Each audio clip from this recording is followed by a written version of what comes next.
Él es magíster en políticas por la Universidad de San Andrés, licenciado en Ciencia Política de la Universidad de Buenos Aires, ex becario Fulbright, ha hecho cursos de posgrado en la Universidad de Delaware y en la Universidad de Georgetown, ambas en Estados Unidos. Es profesor e investigador en la Universidad de Buenos Aires y varias universidades en asignaturas de grado y posgrado. Actualmente es consultor de organismos internacionales. Él mismo nos presenta su último libro, El Estado en la Era Meta, el Estado Inteligente, al Estado Inacto. Recibimos con un fuerte aplauso al magíster Maximiliano Campos Ríos.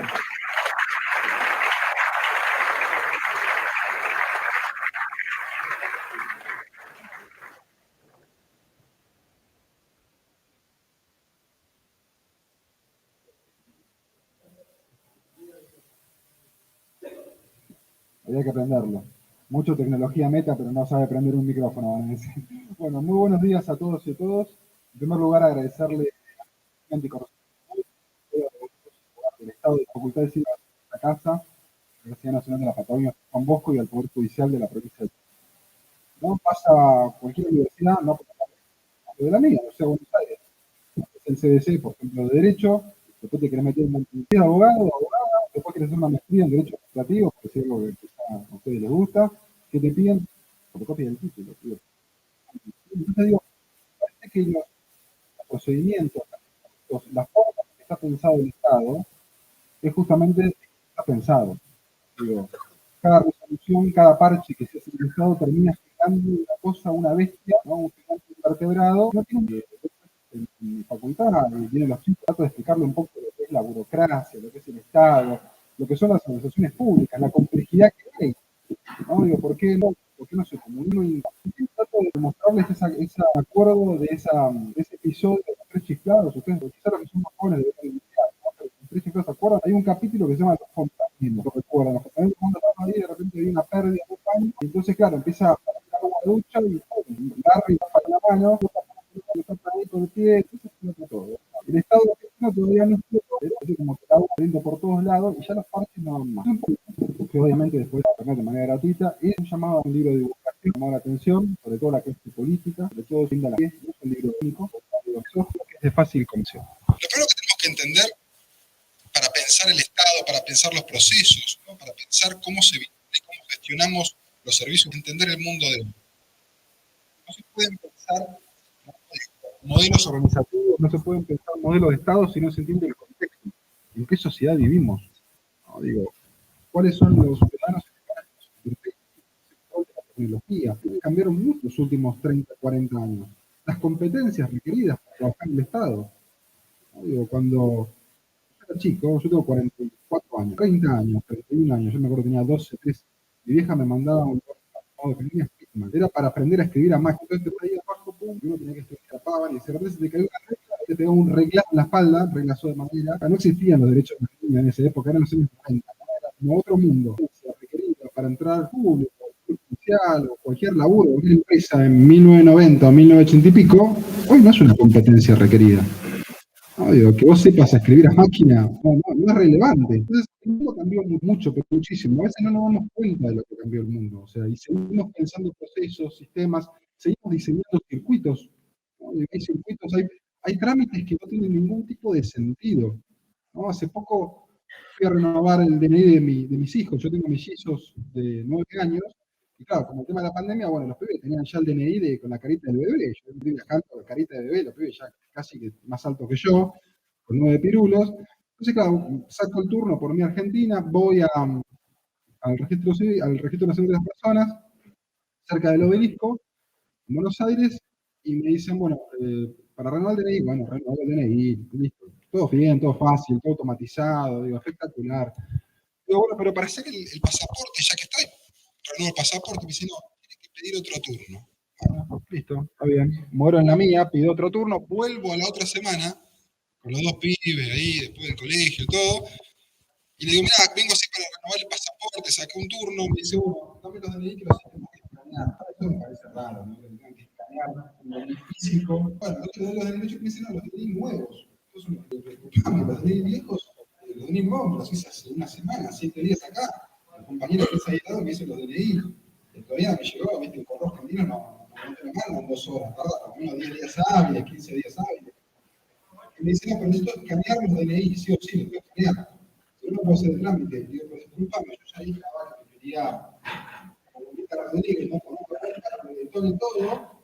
Digo, ¿cómo tenés que escanear un DNI físico, una oficina donde vos me das el DNI, para imprimirlo tenés que tener imagen del DNI que vos me estás mandando a mi casa? Es ridículo, no tiene ningún sentido, metete por la base de datos y hacerlo, ¿no? Digo, no se pudo, es un circuito que está pensado así, o sea, y no es que no se puede técnicamente, porque si vos de repente querés pagar un trámite, por ejemplo, no sé, pasaporte express, porque lo tenés vencido y te cuentan esa, lo haces, lo agarrás, 15 lucas y está. Entonces digo, nada está pensado para que la gente pueda libremente disfrutar de lo que es una interacción con el Estado. Pero para que ustedes se den una idea de cómo cambió el mundo, ustedes saben lo que es el ranking de revista Forbes, y algunos saben ahí, bueno, obviamente ninguno de nosotros está en el ranking de revista Forbes, ¿no? El ranking de revista Forbes lo que hace es listar las mayores fortunas a título individual del mundo, ¿no? La primera vez que se hizo el ranking de revista Forbes fue el año en que nació Lionel Messi, para dar una referencia de tipo más pedestre. La primera vez que se hizo el ranking de revista Forbes me interesa porque hace 130 y pico de años se hizo. Me interesa ver la forma en la que se construía capital en el mundo, la forma en la que se construía riqueza, porque eso habla mucho de cómo es el mundo. Si ustedes se fijan en la columna de la izquierda,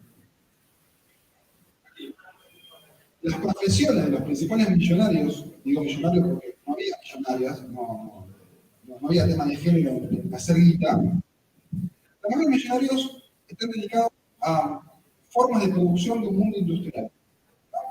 Petróleo, retail, real estate, construcción, ¿no? Los magnates del acero y carbón. Cuando yo era chico, yo no quería representar el ícono de un multimillonario, era un petrolero texano, ¿no? Un petrolero chubutense, por decir algo, ¿no? Hoy si uno quiere representar un multimillonario, no es un petrolero texano, ¿no? De sombrero, hoy es un jovencito todo desgrabado, esos que no le dan sol nunca, así que pálido, que está programando en su casa y quizá de repente arma una .com que la pega y es multimillonario en meses. ¿No? Ustedes se fijan, la columna a la derecha, los más multimillonarios de 2023, tenemos todas compañías, la mayoría, ¿no? 8 de 10, son compañías de base tecnológica. Tenemos a Oracle, tenemos a Meta, tenemos a Google, tenemos a Microsoft, tenemos a Amazon, tenemos a Tesla. Compañías de base tecnológica. Y esto nos da una pauta de cómo cambió el mundo. Digo, los datos, la explotación de los datos, de las bases de las economías de plataforma, los datos se han convertido en el petróleo del siglo XXI. Lo que da riqueza ya no son más los commodities, el petróleo, el gas, el carbón, la construcción, el mundo industrial. Lo que hoy produce riqueza es justamente esto, la explotación de los datos, la base de una economía nueva que ha cambiado el mundo. ¿No? Digo, hace unos 4 o 5 años, creo que durante la pandemia al principio, pasó algo que quizá pasó desapercibido en la Argentina, pero para mí fue muy importante desde el punto de vista de que marca un antes y un después.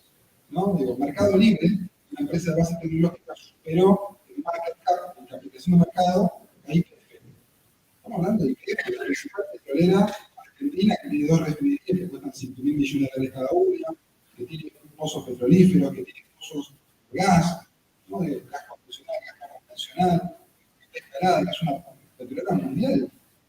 Un tipo que con otros se juntó y que hicieron un garage, hicieron un sitio web, en la cual se compran y se venden cosas. Esa empresa valía más que todos sus activos. Entonces, esto nos muestra un cambio profundísimo en el mundo, que nuestros políticos no se están dando cuenta. El mundo cambió mucho. El Estado, las prácticas, la cultura, la forma en la que estamos tratando de entender a la Argentina, incluso en la narrativa de los propios candidatos a presidentes, todo esto que les digo está casi completamente ausente. Seguimos hablando de los mismos temas, de las mismas cuestiones que hace 20, 30, 40 años. Estamos en una sociedad del conocimiento en un mundo global.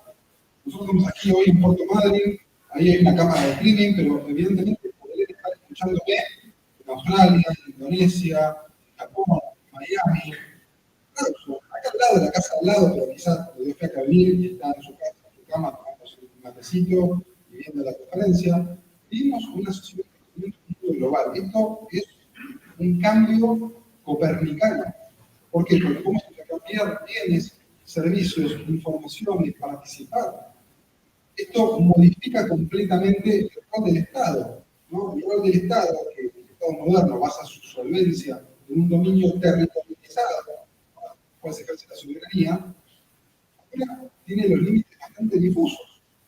Si yo de repente programo desde mi casa en Buenos Aires y le vendo a mis clientes en Estados Unidos, o hago alguna transacción o algo, y empiezo, como que la economía se empieza a descentralizar, los servicios se descentralizan, el cobro de impuestos, y ahí se empieza a despertar la base del Estado moderno.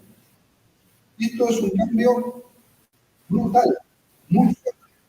Es un mundo que cambió completamente, es un mundo basado en datos, ¿no? Pero el dato por sí mismo no nos dice mucho. El dato viene del dato, es como que yo tengo el dato por sí mismo no dice mucho. El dato, para que te diga algo, tenés que o contextualizarlo o cruzarlo con otro dato. ¿No? Como que se puede decir así, adivine que te gusta. Es alto, es un dato. Hay muchos que sean altos, ¿no? O altas.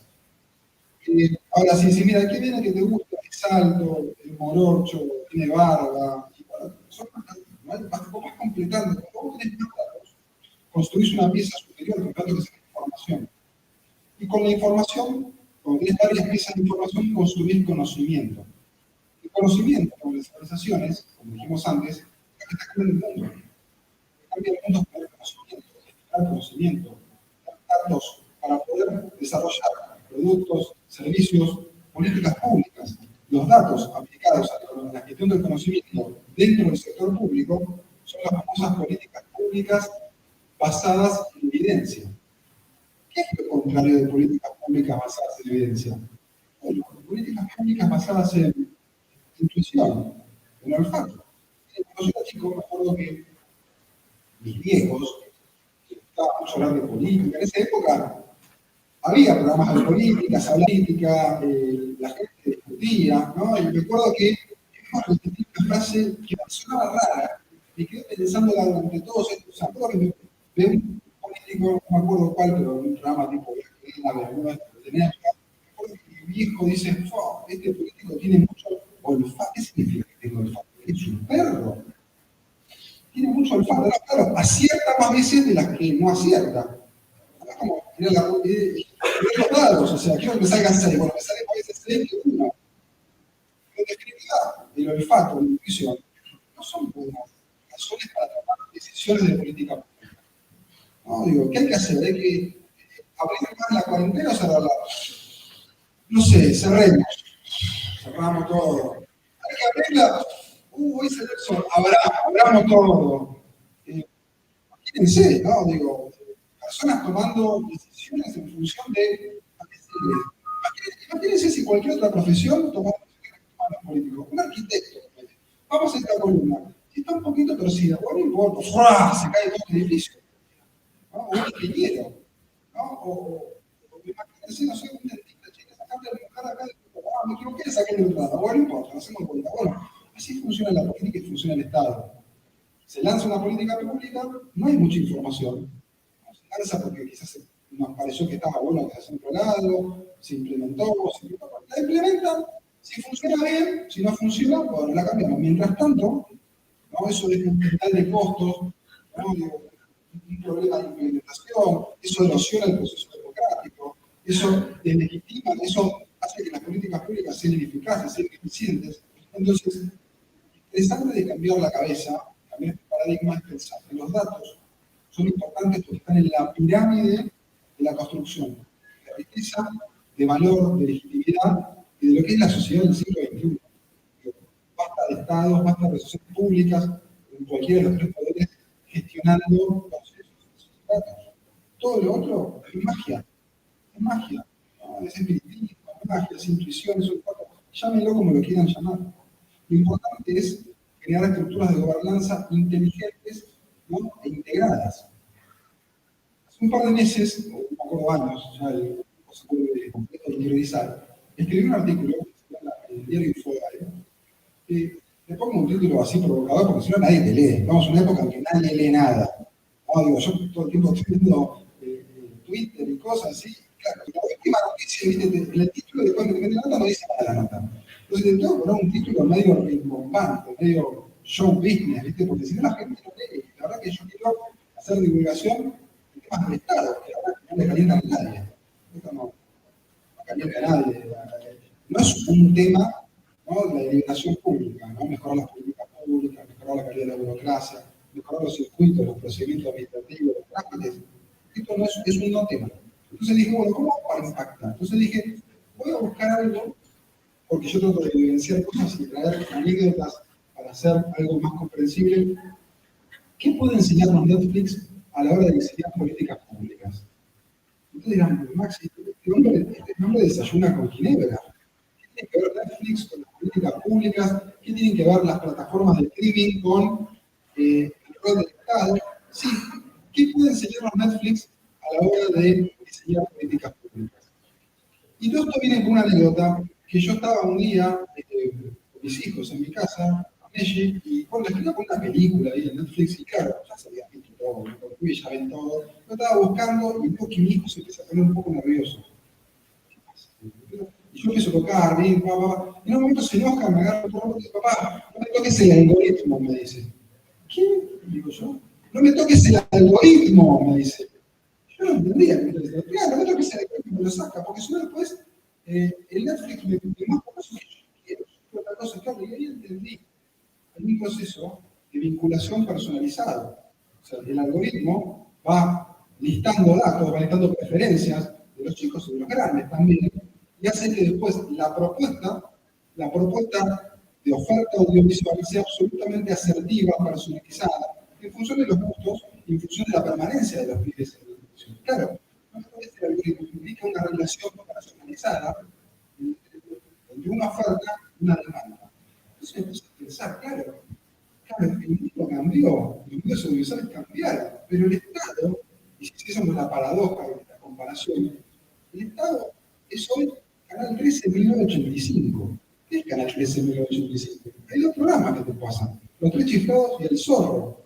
¿Por qué? Porque el gerente de programación de Canal 13 no sabía, no tenía mucha información de lo que te gustaba a vos o a usted. Simplemente tenía un enlatado por una mentira y dale que va. El Estado, las políticas públicas nacen como Canal 13 en 1985. Te meten enlatado, te arma la política pública, si te gusta, si todo bien, si todo bien. No controla nada, no tiene datos. No hay datos, ¿no? Ustedes, hay cosas en las cuales nos acostumbramos. Hace 3 o 4 meses, el Ministerio de Desarrollo Social de la Nación, nos está poniendo de un pueblito que no tiene infraestructura. Es una convocatoria pública de universidades para hacer un censo de los planes sociales que tenían. O sea, acá estamos entre auditores, gente de cualquier etapa. Si hay una sola certeza que tiene el Estado es lo que gasta. ¿No? Digo, si no tiene certeza ya, no podemos llamarlo Estado ni siquiera. Bueno, quieren hacer un censo de cómo gastaban, con quién gastaban. O sea, hay datos. Entonces las políticas públicas se hacen así. ¿No? Digo, esto es lo interesante, ¿no? Imagínense ustedes por un momento, por eso digo a veces, no es un libro de ciencia ficción, imagínense un Estado que en vez de tirar a la marchanta fondos públicos, hace de manera asertiva, con datos, aplicación de fondos para políticas públicas. Imagínense, les propongo soñar cosas que no son tan locas. Imagínense si en vez de gastarnos miles de millones de dólares en subsidios a las transportistas, subsidiásemos con unos pocos cientos millones de dólares a los transportados. ¿Cómo? Es muy fácil. En vez de pasarle la INTA, el servicio de trenes o de transporte urbano, que encima es, ¿no?, ambacéntrico, no es que yo soy porteño, pero digo las cosas como son, es ambacéntrico, ¿no? Digo, el subsidio está ahí en Lamba, ¿no? Digo, ¿por qué mejor no darle el subsidio específico al laburante o al laburante que labura, que no tiene un mango, que te cagan a la mínima y se lo pongo directamente en la suya? ¿Por qué voy a hacer tanto interpretación? Bueno, no es un problema tipo tecnológico, es un problema de tipo político y cultural. ¿No? Digo, la tecnología es una excusa. Y la política siempre llega tarde y llega mal. Porque les recuerdo por qué se inventó la SUBE en Argentina. Ustedes se olvidan, pero digo, llegó un momento en Argentina, ese país, ¿no?, casi parecido a Macondo, en donde no había más moneda para viajar. La gente no tenía cómo ir a laburar porque no había monedas. Se inventaban teorías conspiranoicas, decían, che, los chinos se roban las monedas. ¡Wow! Los supermercados chinos tenían acaparados monedas. Me imaginaba al chino de la vuelta de mi casa, así como un tío rico, tirando moneda de $1. Y me dijeron, bueno, vamos a invitar a Sube. Pero claro, la Sube también es un burrito, entre comillas. ¿Por qué? Porque es una tarjeta nueva, tampoco se conseguían los plásticos, tenés que cargarla, algunos vivos te cobran para cargártela. Acá directamente lo haces con la tarjeta de débito, con la tarjeta de crédito, cosas que no tienen explicación. Entonces, ¿qué puede enseñarnos Netflix a la hora de diseñar políticas públicas? Mucho, mucho. Nos está enseñando que se puede hacer una oferta personalizada, asertiva, el Estado puede ser más eficiente. Esto no es una cuestión, viene Maxi, está de moda, nos quieren todo esto con ChatGPT, inteligencia artificial, blockchain. No. Esto es política, es plata. O sea, después te corren con la cosa, no, vamos a invertir en tecnología porque te corren siempre con la misma, ¿no? Dicen, porque acá es cloaca, la gente no morfa. Y digo, sí, la gente morfa porque las políticas públicas son ineficientes, ¿no? Porque la guita te la gastás en ineficiencia. Porque si la guita la gastásemos bien, habría plata para cloacas, para dar laburo, para generar educación. Pero no hay justamente por eso. Y otro, ¿no? En un país, en una región como América Latina, donde más del 40 o 45% del Producto Bruto depende directa o indirectamente de lo que hace el Estado, llamativamente, en la narrativa pública de los candidatos a presidente y vicepresidenta, ausente. Se habla de todo menos no del tema.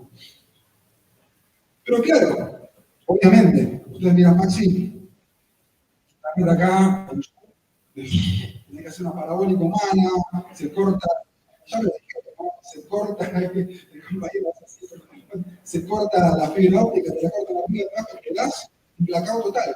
Hay que mejorar la calidad de claro, obviamente. Sin petróleo no funciona la economía industrial, sin internet, sin datos, sin fibra óptica no funciona la economía de la sociedad de conocimiento. Entonces, ¿qué es lo primero que hay que hacer? Crear condiciones básicas. No soy tonto, no es que digo, che, hay que hacer así, y mañana nos levantamos y somos Estonia, o somos Taiwán, o Corea del Sur. No. Hay que hacer cosas que implican decisiones políticas, cosas que implican vocación de transformación en un país, una provincia, una ciudad, lo que sea. Les quiero mostrar un dato de cómo perdimos el tiempo en la pandemia, porque la gente vivió, la gente sufrió y el Estado debe hacer un esfuerzo, bajar algunas cosas que nos dificultan el desarrollo presente y futuro, lo hizo muy poco. Miren, con la idea de conexión, velocidades promedio de descarga de banda ancha fija y móvil megabyte por segundo. Son datos de la CEPAL, datos fresquitos, porque hablo con datos al ritmo. Si ustedes se fijan, en 2019, América Latina y el Caribe, en promedio, ¿no? Digo, 20 megabytes por segundo es el promedio de velocidad de descarga de banda ancha fija y móvil. El promedio mundial, no quiero hablar de los países del auto, el promedio mundial duplicaba. Ya en 2019 dijimos, bueno, en una pandemia, todos en casa, ¿no? Haciendo clases por Zoom, haciendo cumpleaños por mí, los pibes deprimidos, la pandemia, la telemedicina, todo eso pasaron 3 años, pasamos de 20 a 40. Bueno, más que duplicar, más que eso. En la Argentina duplicar algo, que no sea inflación o pobreza, es un logro. Bueno, pero el mundo pasó de 41 a 98. Y el mundo, promedio estoy hablando, incluye África, incluye zonas ultrapobres. Ahora, la calidad, la velocidad de Internet en Argentina es paupérrima. ¿No? Con esta velocidad de Internet, con esta calidad, con estos cortes, no se pueden desarrollar negocios, no se pueden crear empresas, no podemos generar economía de conocimiento. Las cosas más complejas, como Internet de las cosas. Ustedes dirán, Maxi, ¿qué coño es Internet de las cosas? Bueno, ¿se acuerdan de Federico Val? El problemita que tuvo con novia, que, bueno, justamente, Internet de las cosas, tenía el lavarropa inteligente, conectado con Internet y con el celular, que hubiese cerrado la sábana a las 3 de la mañana. Claro, bueno, la novia se dio cuenta que estaba la sábana de la mañana. Porque le llegó una señal, un mensaje, que estaba poniendo en marcha la ropa. Eso es Internet de las cosas, son cosas, procesos, servicios de la vida cotidiana, conectadas a Internet y voy a hacer cosas de manera remota. Bueno, todas esas cosas que funcionan con Internet, si Internet es malo, no funcionan. Es decir, ese curso de petróleo del siglo XXI. Pero ese no es el único problema de la región. no es solamente la velocidad eficiente de los que tienen Internet. Hay una nueva exclusión de América Latina, que no tiene que ver ni con la pobreza, ni con las vacas, ni el acceso a la agua. Es la exclusión digital, es la brecha digital, ¿no? En América Latina el 70% de los hogares tiene acceso a Internet de algún tipo, que sea por banda ancha, por lo que sea, por móvil, por lo que sea, por datos, bajo, peor, mejor, no tienen acceso. Pero todavía hay 170 millones de latinoamericanos y latinoamericanas que no tienen Internet de ningún tipo. Dijimos, imagínense, nos educamos por Internet, trabajamos por Internet, hacemos trámites por Internet, laburamos por Internet, generamos valor, servicio, intercambiamos esta cuestión. Y si no hay Internet, estamos fuera. Es una pobreza estructural terrible. O sea, hoy no tener Internet y el acceso a información pública es un derecho humano, es prácticamente homologable a un crimen donde vos están privando de ciertas cuestiones inherentes al sistema democrático, ¿no? Que lo digo yo, se ocurrió ahora, ¿no? Artículo 13 del Pacto de San José de Costa Rica, ¿no? Homologado por toda la arquitectura legal argentina a partir del año 94. No hay acceso, ¿no? Y de esto tampoco se habla en la narrativa pública. Entonces, bueno, un poco para ir al tema del Estado, ¿no? Digo, porque todo esto es el diagnóstico. Todo muy bien con el diagnóstico, pero no quiero ser un médico forense, ¿no? Que le tome el pulso al paciente cuando ya no respira. Quiero proponer cosas.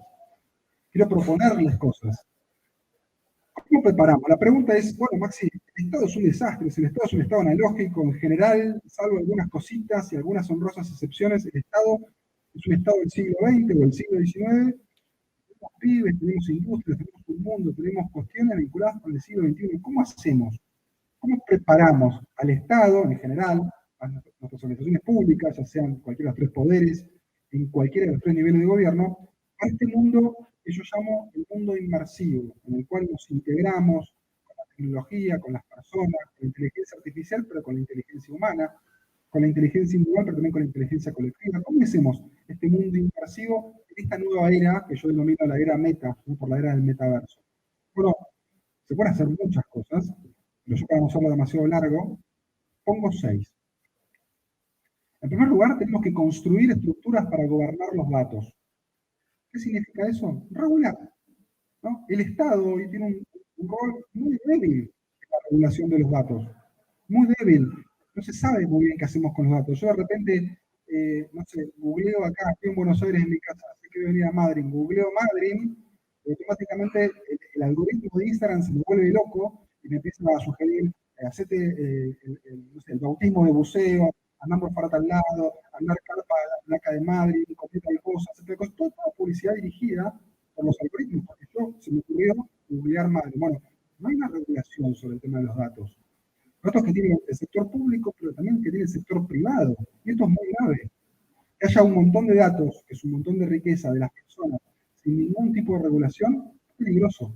Imagínense que ustedes van a una entrevista laboral, algún laburo, para trabajar en una prepaga, una empresa de medicina prepaga. La más grande, ya sabemos cuál es la más grande. La más grande. Y supónganse que todo bien, puesto que es para, no sé, administrativo. Está todo bien, nos ponemos de acuerdo, pasan las 2 o 3 entrevistas, y supóngase que el gerente de recursos humanos de esa empresa decide, en la base de datos de la empresa, ¿no? De clientes de la empresa, googlear nuestro DNI. Vamos a ver qué onda.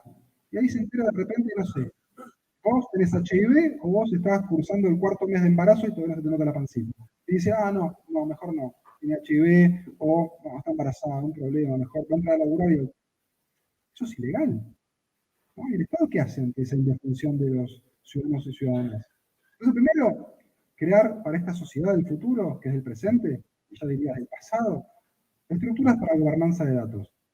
Después hay que desarrollar estrategias de capacitación en nuevas competencias, ¿no? Digo, los estados, las instituciones públicas están plagados, perdón, ¿no? Digo, voy a hablar mal de mi profesión, están plagados de politólogos, de sociólogos, de abogados hay.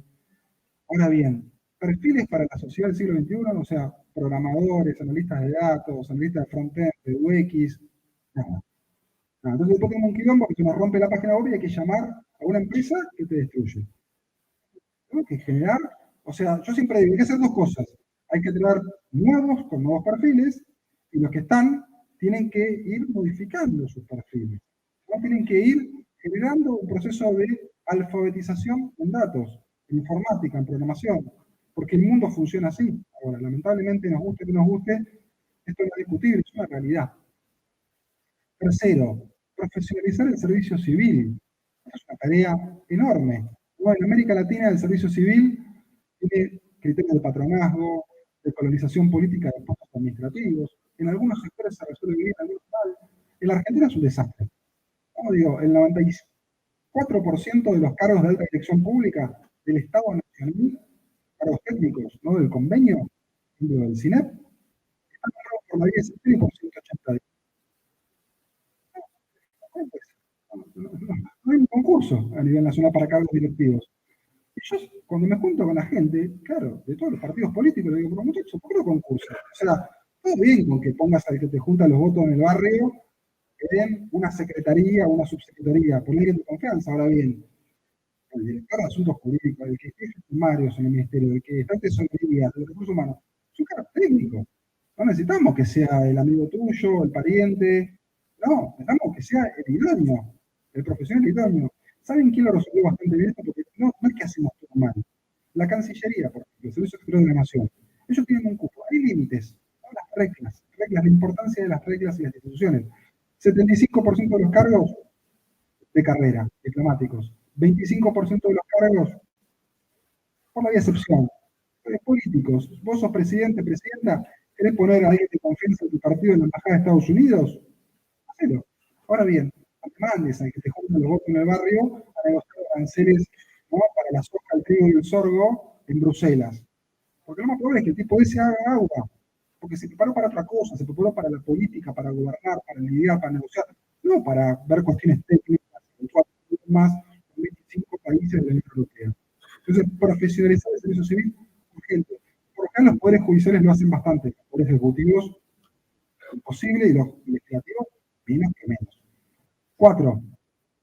Desarrollar estrategias para el relevo generacional. Tenemos algo a favor y algo en contra. Somos la segunda región más joven del mundo, América Latina, es decir, que todavía tenemos un bono demográfico, es decir, tenemos una fuerza laboral joven. El problema es que se acaba eso, y somos expertos en desperdiciar buenas oportunidades. ¿Qué significa eso? Que todavía tenemos más activos que pasivos, ¿no? Para financiar el sistema previsional. Y en la Argentina pasa lo mismo. Entonces, cuando vienen con propuestas así medio extremas, dicen, hay que pagar 1 millón de empleados públicos. Pará, le digo. El promedio de edad, según la base integrada de empleo público a nivel nacional, es 55 años. No hace falta ir con la motosierra. Porque entre la parca y la ANSES, el laburo, quédate tranquilo. O sea, si vos en 4 años, de cada 4 que se van, o porque se mueven, o porque se renuncian, cosa muy rara, más fácil que se morir que renunciar. O si vos de cada 4 que se van del sistema, metés uno, en 4 años bajaste el 25% de la plantilla personal. Sin ser Terminator, sin ser el depredador, ¿no? Sin putear en cámara, sin pelearte con nadie. Así que, por eso siempre digo, muchachos, datos, ¿no? Datos. Piripipi, fácil, datos, parece difícil. 5. Hay que desarrollar planes estratégicos de inteligencia artificial para el sector público. Todo esto que estamos viendo, el chat GPT, la inteligencia generativa, de repente, un día a la mañana veo al Papa, ¿no? Con una joguineta blanca, una campera toda infladita, ¿viste? Una zapa blanca que era más honda que las mías, que tengo 40 y pico de años, y digo, che, ¿qué onda el Papa? Flasheó el Papa, se hizo reggaetonero, se va a cantar con Bad Bunny, el Papa no, un deepfake de inteligencia artificial, ¿no te das cuenta? El Papa no es un deepfake del Papa, el Papa es un deepfake de un tipo que comete un ilícito. Imagínense un video deepfake de alguien que comete un ilícito. Hay que regular estas cosas. Es muy peligroso. Imagínense un deepfake, ¿no? De una tesis doctoral, ¿no? Escrita por inteligencia artificial. Sí, todavía nos damos cuenta. Quizá en 2, 3, 4 años no nos demos cuenta. Entonces eso es muy complicado. Hay que regular. Esto tiene que adelantarse. Siempre la corremos de atrás. Mi hijo siempre dice, es mejor verla venir que irla a buscar, ¿no? Digo, hay que verla venir. Y sexto, hay que crear un ecosistema digital público. ¿Por qué? Para que no te piden el DNI a cada rato que vas a la oficina pública. Hay que establecer en inglés el once only, que te pidan la identificación una vez, o que tengas una ID digital para hacer trámites de cualquier tipo. Que esto se vincule, que se vinculen los 3 poderes, el ejecutivo, el legislativo, el judicial, que se vinculen las instancias subnacionales, ¿no? Tenemos que tener una pandemia mundial para que la Argentina, ¿no? Que tiene el peor sistema de salud del mundo en cuanto a articulación, no en cuanto a prestación. Muy, muy bueno. O sea, me gusta en Argentina porque tenés en Estados Unidos, y si sos mejor te moriste. En Argentina tenemos esa prestación, tenemos una mala organización. ¿Por qué? Porque nos dimos cuenta que había que coordinar un sistema de salud, ¿no? Con sí, cientos de jurisdicciones, 24 unidades subnacionales, 23 provincias, la ciudad de Buenos Aires, el Estado Nacional, los hospitales municipales, digo, la complejidad, de repente no había datos, no había sistema, entonces, claro, imagínense en pandemia, que era más fácil, con menos datos, para todo lo mismo, cerramos toda la Argentina, porque había 5 casos de COVID en Caballito, ¿no? Que estés acá en Puerto Madryn, o el que está en Trevelin, o los 4 gatos locos que hay en Guanguelén, en la provincia de Buenos Aires, estuvieron 6 meses encerrados sin ir al colegio, no hay datos de cualquier problema, hacemos políticas contables, así, para todo lo mismo. Entonces hay que crear un ecosistema digital público. Para eso, lamentablemente, hay que dejar el papel. El papel, los expedientes de papel, la base del siglo XX estatal, hay que dejar. El papel es costo, es tiempo, es opacidad, es oscuridad. El papel, lo importante es el expediente digital. ¿Por qué? Es interoperable, es tiempo real, porque acorta tiempos de procesamiento. Y el tiempo es muy importante en la sociedad del conocimiento. El tiempo hace 100 años no era importante. Vos contratabas a un ebanista para que te haga una mesa y el tipo te la hacía de manera artesanal. Era una obra de arte, una artesanía. Ahora no tenemos tiempo, necesitamos que la gente tenga una mesa donde comer. Bueno, hacemos 10.000 mesas de impresoras 3D y le damos a la gente con el piso. ¿No? El tiempo es importante y el tiempo que el Estado pierde o nos hace perder a los ciudadanos y ciudadanas es fundamental, es determinante. Es determinante. Miren, yo les digo, porque yo hablo con todo el mundo, le digo a los políticos, miren, ustedes ya no compiten contra el gobierno anterior. Y el que venga no va a competir contra el gobierno del presidente Fernández, ni el presidente Fernández compite contra Macri, ya no va más. Esa es la política del siglo XX. Ahora, nuestros gobiernos compiten contra el gobierno de al lado y el que está más lejos. ¿Por qué? Porque es un mundo globalizado. Porque si hacen las cosas mal, no se invierten. ¿Por qué? Porque la economía se ha desarrollado de tal manera que la verdad que construir, fabricar, producir se puede hacer prácticamente en cualquier parte del mundo. Entonces digo, esto es muy complejo, ¿no? Hay que dejar de pelearse por chiquiteces y dar la discusión sobre temas centrales. Como decía recién, según datos del World Factbook de 2019, América Latina es la segunda región más joven del mundo. Una gran oportunidad. Tenemos un bono demográfico que lo estamos comiendo. Estamos desaprovechando una gran oportunidad. En Europa tienen otros problemas. Por ejemplo, en España, contrató la Junta de Andalucía, tiene un y empiezan a reír. Es el problema contrario al nuestro, o sea, el relevo generacional. Se jubilan y se mueren tanto, porque la población está envejecida también el sector público, que los ingresos no llegan a ingresar. Porque claro, es un sector de oposición largo, que dura mínimo 2 o 3 años, ¿no? De acá en Mar del Plata, que conoce porque conoce bastante España. Claro, entonces claro, la gente se va muriendo, se jubila y todo se va achicando, ¿no? Entonces, claro, no tenés personas para cosas importante, no te digo porque te piden el sello por triplicado, ¿no? Como la canción de Sabina, inútil como un sello por triplicado, ¿se la acuerdan? Así estoy yo. Bueno, no te digo que te pongan el sello por triplicado, te digo médicos, enfermeras, policías. Digo, el sector público, que no es solamente el burócrata de saco y corbata que está en un escritorio, en Europa tiene ese problema. En América Latina no tenemos esos problemas, tenemos otros. El sector público está tallado tanto la cantidad, me preocupa mucho más la calidad. Yo siempre digo, la discusión de los años 90 era si el Estado era grande o si el Estado era chico. La discusión hoy no es si el Estado es grande o si es chico. La discusión es si el Estado puede o no puede, si tiene capacidad de regular o no tiene capacidad de regular. ¿No? El Estado hoy es un gigante, un patobica con anabólicos. Si tiene el músculo, de vez en cuando, pero después cuando quiere levantar, levanta menos que la pibita que hace fitness mañana.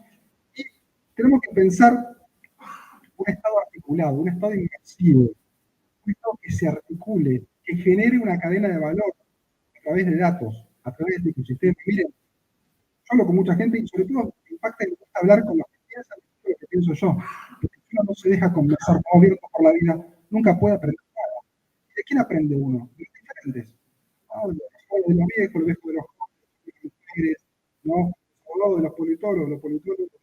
Y me acuerdo que hace un año y medio o dos estaba en el gimnasio haciendo pesas, fierro, y hablo mucho con el entrenador. Es un tipo bastante abierto, interesante, ¿viste? Loco, es budista, bueno, un tipo que vivió la vida. Me dice, y me una situación medio rara e interesante, y me dice, mira, Maxi, ¿qué estás haciendo vos del bíceps? Trabajarlo así. No, años 70, 70, 80. Ahora hay perspectivas más holísticas. El tipo metió una frase, digo, holística, general. Explícame, le digo, Paco, decime qué es con esto holístico. Y dice, bueno, vos haciendo bíceps, ¿qué haces? Bíceps. En cambio, si vos haces un programa de entrenamiento holístico, haces bíceps mientras haces otras cosas. Si vos haces crossfit, si vos haces calistenia, si haces funcional, ¿no? Trabajás toda la parte de arriba. Bíceps, espalda, tríceps, oblicuo. Estado tiene que hacer lo mismo. El Estado se preocupa a veces de fortalecer la islita. ¿No? En la época de Alfonsín había un quilombo importantísimo con el tema de la recaudación. La distribución, el costo separado. Pero Menem dijo, bueno, la gerencia. La FIP ahora funciona bien, claro, funciona bien, ganan 6 veces más que lo que laburan en el Ministerio de Economía. ¿No? Digo, el Estado argentino tiene 35 convenios colectivos. Entonces, acá, de nada sirve que funcione bien la FIP si después todo el rato funciona mal. ¿De qué sirve eso en un país? ¿No? Se integran las generas, ¿no? El profit del Estado. Entonces, necesitamos avanzar hacia un Estado inmersivo, integrado, bien colaborativo, en donde los datos, la inteligencia artificial, las nuevas tecnologías son fundamentales. Tenemos que crear cadenas de valor público. El próximo libro trata sobre eso, sobre la cadena de valor público. ¿Cuál es mi teoría? El Estado no es neutral, nunca es neutral. El Estado tiene dos posibilidades. Esto, como los informáticos, binario, 0 o 1. O estás vivo o estás muerto. El Estado tiene dos opciones. O el Estado te genera valor, o el Estado te genera un costo de transición. O genera valor o genera desvalor. El Estado nunca es neutral. Y el Estado, Argentina y en América Latina, por lo general, genera costos de transacción. Esto no es que lo digo yo, lo dice también aplicado a la economía, un economista de la economía, Stiglitz. El Estado se puede asociar para generar valor. No es que lo digo yo, lo dice Mariana Mazzucato. ¿No? Digo, entonces, la teoría de la cadena de valor público es la siguiente. El Estado puede generar valor, y si no genera valor, genera costos. Costos de transacción. El peor costo que tiene el Estado hoy ni siquiera es económico. El peor costo que tiene el Estado hoy es el tiempo. Si el Estado te hace perder tiempo en la economía de la velocidad y el tiempo, ¿no? Te está generando un costo enorme, un impacto enorme, te demora. Es como correr una maratón con un paracaídas, ¿viste? Te va trabando, vos querés correr y por más que entrenes gamba y que seas el mejor del mundo, te traba, el Estado te traba. Entonces el Estado tiene que generar valor. ¿Cómo genera valor? Con integración, con inteligencia, con tecnología, con decisión política. Esto no es un tema tecnológico solamente.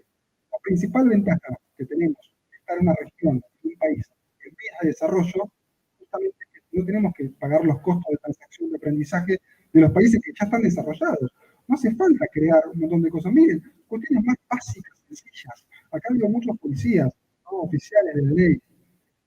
Hace 20 años, 15 años, armar un mapa del delito era muy complejo, muy costoso, muy caro. ¿Para qué? Para tomar decisiones de prevención del delito. Bueno, zonas calientes, zonas rojas, zonas amarillas, acá está todo bien, aquí hay que poner una guardia, o sea, programación de prevención del delito. Hacen los civiles, con las policías, con las fuerzas de seguridad, integración, inteligencia. Bueno, eso era muy costoso y muy difícil. Hoy, sin duda. Hoy, con cualquier plataforma de Waze o Google Docs, automáticamente cuando vos empezás a linkear el sistema de denuncias y lo integrás en una base de datos, a costo cero tenés un mapa del delito. Costo cero. ¿Por qué pasa eso? Porque existen plataformas, tecnologías, porque existen datos. El problema del Estado hoy es que piensa que los datos valiosos son los que tiene para dar. Y el problema es que el más valioso es los datos que pueden dar los que estamos en el Estado. ¿Quiénes? Los particulares, las empresas, los ciudadanos, ustedes. Ustedes todo el tiempo están compartiendo información sin saberlo con empresas. O con el Estado, sabiéndolo. El Estado no las usa. ¿No? Es como que el Estado tiene ahí una barra con las mejores bebidas del mundo, toma agua de la canilla. ¿No? Y pasa eso. No hay decisiones basadas en datos, basadas en entonces, lo que tenemos que hacer es hacer una transformación cultural. Por eso mi rol de sensibilización, de hablar, este es un libro en defensa del Estado, en defensa de lo público, pero no de cualquier Estado, de cualquier sector público. Un Estado que tiene que cambiar, que tiene que modernizarse, que tiene que integrarse, que tiene que hacer la vida más sencilla, más fácil a las personas. ¿Por qué? Porque el tiempo que te hacen perder es costo de transacción. Y si el Estado no ayuda al desarrollo, el Estado está impidiendo el desarrollo. Y nada le impide a cualquier actor, incluso argentinos y argentinas, ya ni siquiera emigrar físicamente. Ahora te migran económicamente, digitalmente. Y eso es más grave, porque es pérdida de capital y activos que invertimos como sociedad en educación pública, en sistema de salud público y en un montón de cuestiones que no vuelve la inversión al país. Así que un poco la idea es armar un Estado que funcione como una plataforma, que utilice activamente las TIC, que haga una oferta de servicios personalizada, como Netflix, que tenga estándares abiertos, que haya transversalidad en los sistemas, basta de sistemitas, no, acá queremos un sistemita, no, hagamos un sistema que pueda interactuar con otros sistemas, si no los estados son islas, organizaciones públicas son islas de excelencia en un mar de mediocridad. Necesitamos un estado que sea versátil, ágil, interoperable y finalmente un estado que sea eficiente. Hay que pensar en todo el futuro, nadie lo está pensando, hay que dejar atrás la administración pública forense, necesitamos educación híbrida, necesitamos teletrabajo, capacidad de adaptación, capacidad digital. Todo esto está absolutamente vacío en el discurso político, en las preocupaciones. Me preocupa que no se hable mucho de esto, que no se hable de nada. Necesitamos hablar de esto, necesitamos empujar un poco la vara, no ir a armar la suya cuando pensamos que los chinos se quedaron con todas las monedas. Necesitamos antes de que las cosas pasen, tener capacidad de predicción.